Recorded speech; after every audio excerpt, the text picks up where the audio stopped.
Howden Road, Attercliffe, Sheffield, 1954, 20 past 2 in the morning.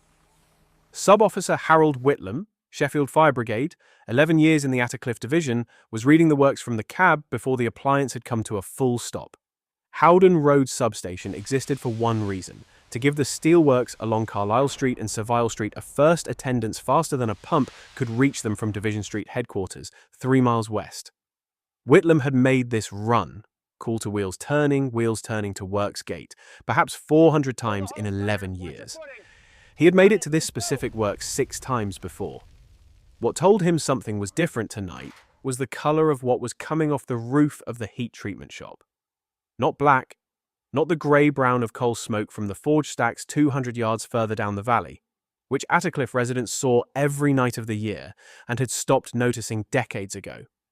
This was pale, almost white, rising straight up in the still November air before it caught the wind at roof height and sheared east toward the Quench Bay, where Whitlam knew, because the works engineer had told him on his second attendance in 1949, that 400 gallons of oil sat in an open tank beneath the annealing furnace gantry.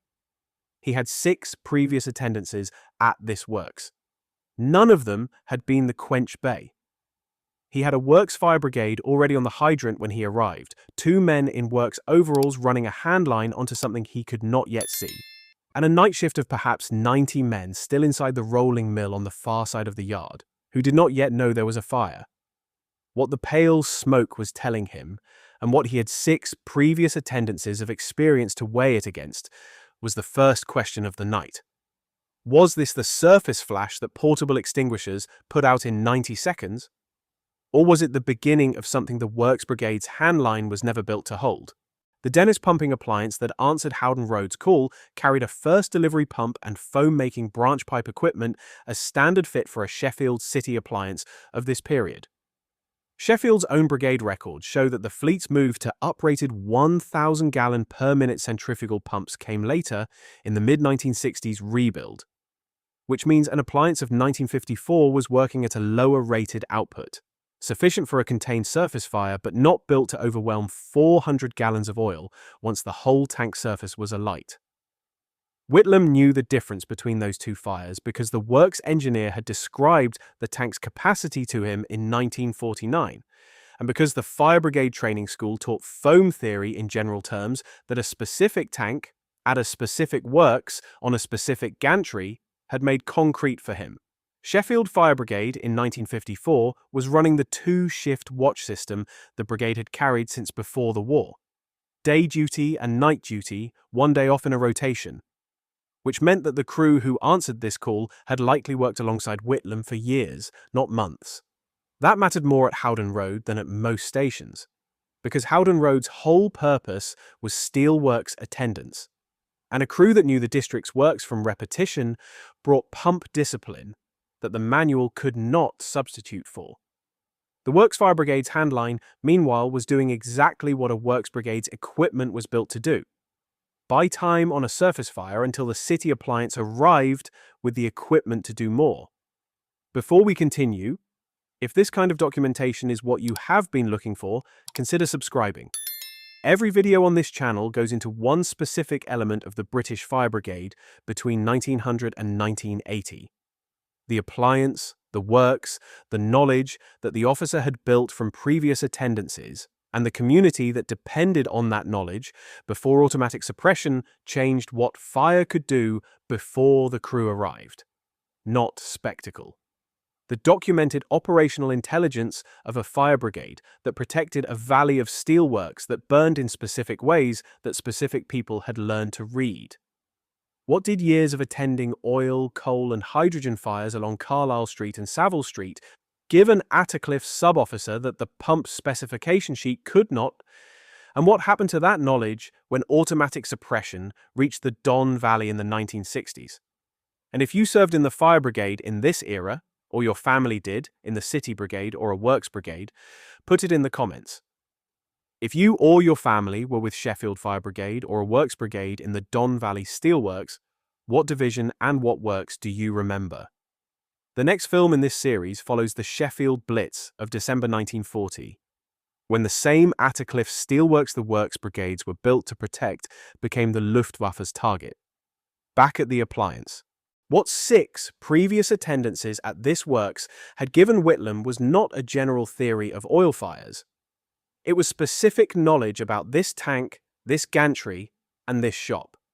He knew that the quench tank sat roughly 9 feet below the annealing furnace's discharge point, connected by a chain elevator that lowered red-hot work directly into the oil. He knew that on 4 of his 6 previous visits, routine inspections attending minor incidents elsewhere in the same works, he had walked past this exact tank and noted, the way an experienced officer notes things without being asked to, that the cooling coils inside it looked old enough to have been part of the original 1930s installation. That mattered because the documented failure mode for this kind of fire was not usually a spark landing in clean oil. It was the oil itself, heated past its flashpoint by a cooling system that had quietly stopped doing its job, sitting at a temperature where the whole tank surface could go up together, rather than in the contained localized flash that portable extinguishers or agitation could handle. A surface flash around hot work at normal oil temperature was one incident. A bulk fire from failed cooling was a different one entirely, and it did not announce which kind it was going to be until the extinguishing method was already committed. Whitlam had not been taught to distinguish these 2 fires by the pale color of the smoke alone. He had been taught oil fire theory in general terms at the training school: flashpoint, agitation, the basic mechanics of a quench fire. What 6 attendances at this specific works had added was the working knowledge that this tank, on this gantry, in this shop, had cooling coils he had privately doubted since 1951. The training had given him the framework. The works had given him the specific case the framework was for. What did Whitlam's private doubt about a set of cooling coils, formed on a routine visit 3 years before this fire and never recorded anywhere, tell him about which of the 2 documented oil fire types he was looking at tonight? And what did the Works Fire Brigade's handline, built for the smaller of the 2, mean for how much time the city appliance actually had? There was a second hazard in this shop that Whitlam had to weigh before he committed his crew, and it was not the oil. Certain annealing processes in this period used a hydrogen atmosphere inside the furnace itself to prevent the steel surface from oxidizing as it was heated. Hydrogen in that context was not dramatic. It sat inside a sealed furnace chamber doing exactly what it was meant to do, until heat, structural damage, or a ruptured seal gave it a path to combine with air in a way the furnace's design had not accounted for. Whitlam had learned, not from a manual but from a fire prevention officer's routine inspection note he had read at the station 2 years earlier, that this particular works ran hydrogen atmosphere furnaces in the same building as the quench bay he was now looking at. That single fact changed the shape of every decision that followed. Cooling water applied indiscriminately to a hot furnace casing that had already lost structural integrity risked doing nothing useful and, in the worst case, interacting with a hydrogen leak in ways no City Fire Brigade officer was trained to predict with confidence. What Whitlam needed before he sent a crew past the quench bay toward the furnace gantry was the works engineer standing at his shoulder, telling him whether the furnace in question was a hydrogen atmosphere unit or one of the works' other, safer annealing lines, because the shop contained both. And from the yard at 2:30 in the morning, they looked identical.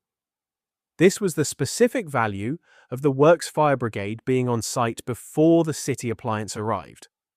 A Works Fire Brigade could not deliver the pump capacity Whitlam's appliance carried, but a Works Fire Brigade, or the engineer standing beside it, could answer a question that no fire brigade training school anywhere in Britain could have prepared Whitlam to answer alone. Which furnace, in this specific shop, on this specific night, was the one he could put water on and which was the one he could not? What did the difference between a hydrogen atmosphere annealing furnace and an ordinary one, invisible from the yard, indistinguishable by smoke or sound, known only to the works engineer standing beside Whitlam, mean for what fighting this fire actually required him to know before he ordered a single line forward? The works engineer's answer put Whitlam's crew on solid ground. The furnace nearest the fire ran on a nitrogen-based protective atmosphere, not hydrogen. The hydrogen units were 40 feet further along the gantry, isolated by a firewall built into the 1938 extension. Cooling water on the near-furnace casing was safe. That single confirmation was the difference between an interior attack that protected the structure and a withdrawal to an exterior defensive position that would have let the shop's roof go while the crew waited for the fire to burn itself out at a distance. A decision no officer wants to make and few can undo once made. With that question answered, the fire itself resolved into something closer to a documented, ordinary industrial problem. The foam branch held the tank surface. A second line, on Whitlam's order, went onto the furnace casing to prevent heat transfer into the firewall, separating this furnace from the hydrogen units 40 feet away, cooling the structure rather than attacking a fire that was, by then, contained to the tank. The Works Fire Brigade's handline, which could never have delivered enough foam to smother 400 gallons of surface fire alone, had done exactly what it was built to do: hold the fire's spread for the 11 minutes between the alarm and the city appliance's pump being fully established. What made this attendance unremarkable in the specific sense the brigade used that word was that nobody's knowledge failed. The works engineer knew his furnaces. Whitlam knew, from 6 previous visits, to distrust the cooling coils and to ask the hydrogen question before committing water. The Works Brigade's handline held for the time it was built to hold. None of that appeared in any incident report beyond a line noting appliance, attendance, foam used, structure, saved. What it represented was a specific chain of documented industrial knowledge, held by 3 different people who had never trained together, that happened to be complete on the night it was needed. What does the fact that this fire never generated a serious injury, a structural collapse, or a fatality, the fact that makes it, by the channel's own standard, barely worth telling, tell us about what ordinary cost in terms of the specific knowledge that had to be present correctly in 3 different people before the crew committed a single line? The 90 men on the rolling mill floor 200 yards from the Quench Bay learned about the fire the way most Don Valley night shifts learned about incidents elsewhere in their own works. From the works foreman, once the immediate danger had passed, rather than from an evacuation order that never came. That was not negligence.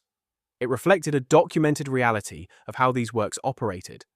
A steelworks of this size was not one building, but a district of buildings, and a contained fire in the heat treatment shop, once the hydrogen question had been answered and the fire confirmed to a single tank, did not require moving 90 men off a rolling mill floor on the far side of the yard. What the community around Attercliffe Steelworks understood and had understood for generations by 1954 was the difference between the ordinary industrial haze that hung over the Don Valley every night of the year and the specific signal of something wrong. Residents in the terraced streets backing directly onto works boundary walls, streets that existed because the works had drawn tens of thousands of workers into Attercliffe and Brightside across the previous century, had learned to read works smoke the way Whitlam read it, if less precisely. An unusual color, an unusual hour. Appliances moving faster than routine through streets that saw fire engines pass daily without incident. The economic weight behind this specific attendance was not abstract. A major Sheffield works fire in this period could delay defense and export contracts that ran into thousands of tons of finished steel, idle and night shifts wages for the duration of any stoppage, and put pressure on an insurance arrangement built around the specific risk profile of quench oil and furnace atmospheres that Whitlam's crew understood better than most industrial insurers of the period. The brigade's Attercliffe expertise was not incidental to the city's economy. It was one of the conditions the city's steel export reputation quietly depended on, attendance after attendance, without anyone in Carlisle Street or Savile Street being asked to notice it. What did it mean for a community built entirely around a district of steelworks, houses put up because the works needed workers, workers whose wages depended on a shift not being idled by fire damage? to depend on a fire brigade's specific, unrecorded knowledge of individual works, tank by tank and furnace by furnace, without that knowledge ever appearing in anything the community itself could see. Not every Attercliffe attendance in this period went as cleanly as the one Whitlam's crew handled. The documented limitations of the City Brigade's relationship with the district's works fire brigades were structural, not personal. A city officer coming from Howden Road could know 6 previous attendances at one works and none at the works 200 yards further along the valley, because Sheffield in this period held dozens of separate steel and engineering works along Carlisle Street and Savile Street alone, each with its own furnace layout, its own quench arrangements, its own hazardous processes that no single officer's memory could hold in full. Works fire brigades, for their part, used equipment that was rarely standardized with the City Brigade's fittings. A documented friction in British industrial firefighting throughout this period, where a works brigade's hose coupling did not always match a city appliance's delivery, and where command on a joint incident depended on informal cooperation rather than a fixed chain that either side's training had formally established. Overhead crane systems, common across the heavier works, created access obstacles that a fire brigade training school's syllabus, built around domestic and commercial premises, had little occasion to address. And water itself, applied without the right information, was not a neutral action in a building full of active furnaces and quench processes. It was a decision that could make a contained problem into an uncontained one. What held this system together, attendance after attendance across the Don Valley, was not a formal protocol, but the accumulated person-by-person relationship between city officers and works engineers, built over years of exactly this kind of routine attendance. Whitlam's confidence to ask the hydrogen question and the works engineer's readiness to answer it precisely and immediately both depended on each having encountered the other, or officers and engineers like them, enough times before that the question and the answer arrived without hesitation. Where that relationship had not yet been built, a newer officer, an unfamiliar works, a night when the usual engineer was not on shift, the same fire carried a different, unrecorded risk. What did it mean that the entire system protecting Sheffield's steel industry from its own most dangerous processes depended, at the critical moment, not on a written procedure, but on whether the specific officer standing at the appliance and the specific engineer standing beside him happened to have built that relationship already? The Health and Safety at Work Act of 1974 formalized, under a single inspection regime, the fire safety standards that had previously depended on the kind of informal, person-by-person knowledge that had held together Whitlam's attendance at the Quench Bay in 1954. Works fire brigades came under mandatory inspection. Automatic suppression systems, the kind that would have addressed a bulk oil fire without waiting for cooling coils to be privately doubted by a visiting officer 3 years in advance, began to be installed in high-risk process areas across British heavy industry from the 1960s onward, ahead of the legislation that would later make such systems close to universal. Sheffield Fire Brigade itself changed shape across the same period. By 1966, the brigade's rebuilding program was substantially complete, and new appliances carried uprated 1,000-gallon-per-minute pumps as standard, a capability that would have let a 1954 crew treat the Quench Bay fire as a smaller problem than it was. By 1974, the brigade had become the South Yorkshire Fire Service, absorbing stations and personnel from beyond the old city boundary, and the tight personal geography of a single Howden Road substation covering a known set of works by name gave way to a larger, more standardized organization covering a wider district less intimately. What this changed about the specific knowledge that Whitlam's 6 previous attendances had built was not that the knowledge became wrong. It was that the buildings and processes it had been built for began gradually to stop requiring it in the same way. An automatic suppression system on a quench tank did not need an officer to privately distrust its cooling coils, because the system did not wait for an officer's judgment before it acted. A standardized inspection regime did not need a works engineer's informal, on-the-night willingness to answer a hydrogen question, because the hazard had already been assessed, documented, and addressed before any fire started. The specific chain of trust between one Attercliffe sub-officer and the engineers of half a dozen named works along Carlisle Street and Savile Street was not preserved by the new system. It was made unnecessary by it. What Whitlam's division looked like in 1972 compared to 1954 was not a story of decline.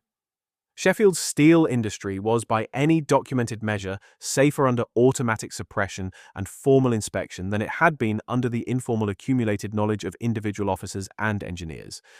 But the specific knowledge, which tank at which works had which cooling coils, which furnace ran which atmosphere, which engineer would answer which question without hesitation at 2:30 in the morning, was never written into the new system. It did not transfer. It simply stopped being needed, works by works, as automatic protection reached each one in turn. And it went where all of that kind of knowledge in this channel's subject eventually goes, with the officer who retired, unrecorded, the year it stopped mattering. If this channel is going to keep documenting what British firefighters knew about the industries they protected and what that knowledge cost to acquire, subscribe.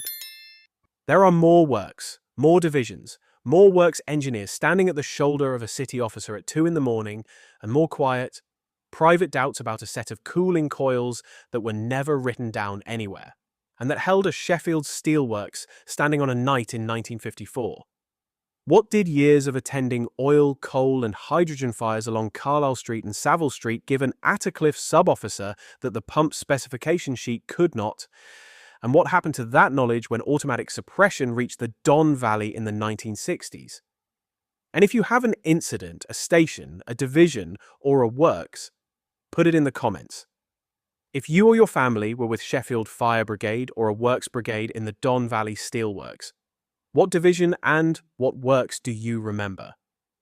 The next film in this series follows the Sheffield Blitz of December 1940, when the same Attercliffe steelworks the works brigades were built to protect became the Luftwaffe's target. What the 1974 reorganization gave the Don Valley: automatic suppression in the high-risk process areas, a formal inspection regime under a single national act, a larger and more standardized fire service covering a wider district. What it removed: the specific, unrecorded knowledge of which tank at which works had cooling coils an officer privately distrusted, and which furnace 40 feet from the fire could take water and which could not, held by officers who knew 6 works by name and engineers who answered a hydrogen question without hesitation because they had answered it for that officer before. The new system did not need that knowledge. It did not ask for it. It simply stopped depending on it works by works, as automatic protection reached each one in turn. Nobody had asked the knowledge to leave anything behind before it went.